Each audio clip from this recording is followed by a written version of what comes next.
မေတို့အဖေတို့ကဘာလို့မရှိတော့တကယ်လို့ရှိအောင်မယ်ဆိုလို့ရှိရင်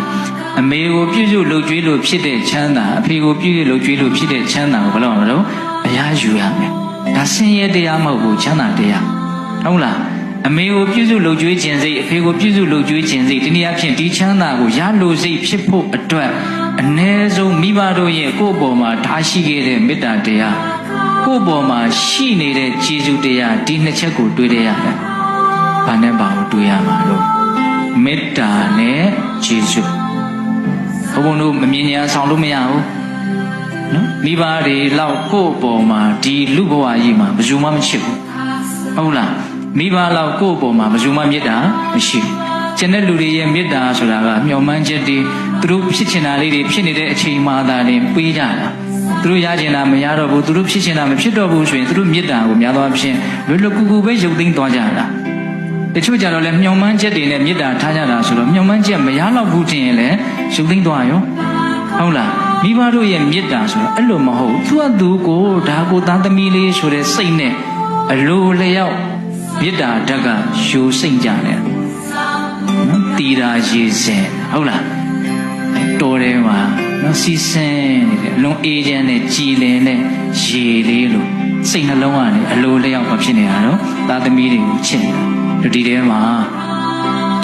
သားသမီးရှိတဲ့ပုဂ္ဂိုလ်တွေမိဘတွေလည်းအများကြီးပါလိမ့်မယ်မိဘဖြစ်ပြီးဆိုရင်ငါမိဘငါ့ကိုချစ်ရှာမှာဆိုတဲ့အတွေးလေးတော့တွေးမိတဲ့နာပါနော်တချို့မိဘဖြစ်တာတောင်မိဘမေတ္တာနားမလည်သေးတဲ့လူရှိတယ်ကိုဝါသာသားသမီးချစ်တာမိဘကတော့ငါ့ကိုအဲ့လောက်ချစ်မယ်မထင်ဘူးလို့ထင်တဲ့လူတွေလည်းယူယူမိုက်မိုက်ရှိတယ်ဟုတ်လားကျုပ်ရွာမှာတခါကြီးတယောက်ရှိတခါမှာတော့သူ့သားလေးကအသက်အစိတ်30လောက်နေမှာပေါ့အဲ့ဒါသူ့မြေးလေးကိုချီတန်းတော့သားကသူ့သားကိုချီတန်းတော့အဲ့ဒါနဲ့ဖေးကြီးကသူ့သားကိုမေးတာဟဲ့မင်းသားကိုမင်းတင်းချစ်တာလားကွာဟာချစ်တာပေါ့ကွာဖေးရတယ်ပြောငါလည်းမင်းကိုအဲ့လိုချစ်တာပဲကွာဆိုကျုပ်တော့ယုံမှာဘူးဗျာလို့ပြောတယ်ဟုတ်လားနော်အဲ့တော့အဇာတတကမိခင်ရဲ့ဖခင်ရဲ့မေတ္တာကိုဘယ်ချိန်ကျမှသိတာတော့သူ့သားလေးမွေးလာမှသိတာလေသူ့သားလေးမွေးလာပြီဆိုတဲ့သတင်းနဲ့သူ့အဖေကိုသူ့တက်လို့သေပြီဆိုတဲ့သတင်းကတခါလဲတွဲရောက်လာတာဟုတ်လားအဲ့ဒီအချိန်မှာအနားမှာနေကြတဲ့မင်းချင်းတွေကသတင်းတစ်ခုကတပြိုင်တည်းရောက်လာတာဘယ်သတင်းကိုအရင်ပို့ရမလို့မင်္ဂလာမရှိတဲ့သတင်းနောက်မှသွားကွာမင်္ဂလာရှိတဲ့သတင်းအရင်လာဆိုပြီးတော့သားလေးမွေးတဲ့သတင်းကိုအရင်ပို့တော့ဒီမေတ္တာကအယိုးကိုဖောက်ပြီးတော့ယူရင်းချင်းစီတီတည်တယ်တဲ့စားတော့အလိုလေးရေးပြတော့နော်ချစ်လိုက်တာသူသားဇာတတကအဲ့ဒီမှာသူဘာတွေးမိလဲဆိုငါအဖေကလည်းငါ့ကိုအဲ့လိုချစ်မှာပဲအဖေမေတ္တာကိုသူဘာလုပ်တော့စဉ်းစားမိသွားတယ်အဲ့ဒါနဲ့ခမဲတော်ကြီးကိုအမြန်ဆုံးလွတ်စေဟိုမှမရှိတော့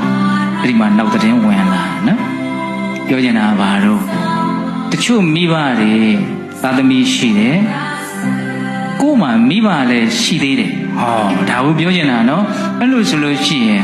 ငါသားသမီးပေါ်မှာဘယ်လောက်ချစ်တယ်လဲဆိုတဲ့အတွေးနဲ့ငါမိဘတွေကငါ့ကိုချစ်ကြမှာဆိုတဲ့အတွေးနဲ့မိဘတွေရဲ့ပုံမှာရှိသေးကြတာမေတ္တာပြန်ရှိသေးကြဒါကမေတ္တာကိုပြောတာနော်နောက်ထပ်ရှိသေးတော့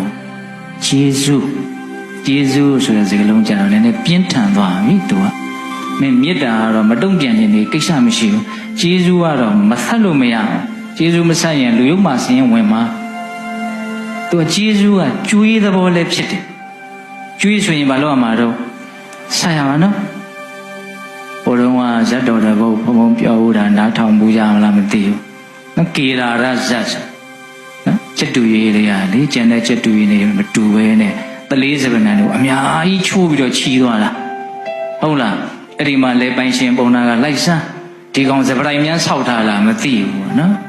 ပို့ရောက်တဲ့ခါကျတော့သူ့ပဲဂယုစိုက်ပြီးတော့ထောင်ဖမ်းတယ်မိတဲ့ခါကျတော့မင်းကငါနဲ့ဘယ်ဘဝတုန်းကရန်သူတော်ခဲ့လို့ငါ့ကိုရန်ညိုးရှိလို့အဲ့လိုလုပ်နေတာလားမဟုတ်ပါဘူးတဲ့သူကကျွေးသစ်ကိုလည်းချရတယ်ကျွေးဟောင်းကိုလည်းဆက်ရတယ်ရွှေအိုးကိုလည်းမြုပ်ရတယ်ဘယ်နှချက်ပြောတော့၃ချက်နားမလဲဘူးတိဋ္ဌံပြောတဲ့စကားလူကနားမလဲဘူးဖြစ်နော်တိဋ္ဌံကပါရမီရှိတဲ့တိဋ္ဌံဖြစ်ဟုတ်လားကျွေးဟောင်းဆက်ရတယ်ဆိုတာပြောတာတော့အမေကိုအဖေကိုလှုပ်ကျွေးရတယ် ကျွတ်တစ်ချတယ်ဆိုတာတာသမီလေးတွေကိုကျွေးရတယ်ဒီသဘောပြောတာနော်ပြီးတော့ဘာလို့သေးတော့သူကရွှေအိုးမြုပ်သေးတယ်ဆိုတာကသူကကောင်းမြတ်တဲ့အလုပ်တစ်ခုကိုလှုပ်ထားခြင်းဟာအနာဂတ်မှာအရှင်ပြေဖို့အတွက်အကောင်းဆုံးယဉ်နှီးမြုပ်နှံခြင်းပဲသူကအဲဒါကြောင့်ရွှေအိုးမြုပ်တယ်လို့ပြောတာနော်တခြားသောရွှေမတော်မျိုးမတော်နော်ကြေးအိုတွေအနာတွေအဲ့ဒါတွေကိုသူကျွေးတာလို့ပြောတာသဘောပေါက်ရလားဒါကြောင့်မိဘတွေရှိသေးတယ်ဆိုလို့ရှိရင်သူတို့ရဲ့ကိုယ့်ဘောမှာရှိတဲ့မေတ္တာတရားရဲ့ယေရှုတရားရဲ့ဒါကိုတွေးပြီးတော့မလုပ်ရတော့ပြုစုလုပ်ကျွေးတဲ့ချမ်းသာကိုအရာယူရမယ်နော်